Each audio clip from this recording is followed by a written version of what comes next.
પ્રભુ ઈસુ ખ્રિસ્તના અતિ પવિત્ર અને મહાન નામમાં આપ સર્વને સલામ। પ્રભુ ઈસુ ખ્રિસ્ત સમરૂનમાં થાકીને એક કૂવા પર એમ જ બેસી ગયા। એટલામાં એક સમરૂની સ્ત્રી પાણી ભરવા આવી। ઈસુએ તેને કહ્યું કે મને પાણી પા। તે સમરૂની સ્ત્રી તેને કહ્યું કે તું યહૂદી થઈને એક સમરૂની જોડે કેમ પાણી માંગે છે? કેમ કે યહૂદીઓ એ સમયમાં સમરૂનીઓ જોડે કોઈ પણ પ્રકારનો વ્યવહાર નહોતા રાખતા।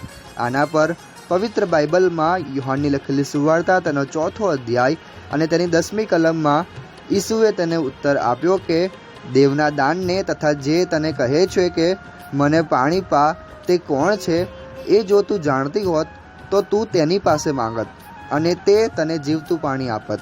આ સ્ત્રી નથી જાણતી કે જેની જોડે તે વાતો કરે છે તે પરમેશ્વરના પુત્ર ખ્રિસ્ત છે।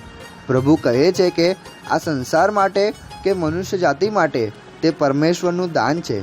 દાન એ માટે કે તે મનુષ્ય જાતિને પોતાના બલિદાન દ્વારા ઉદ્ધાર અપાવવા માટે જ આ જગતમાં દેહધારી થયા।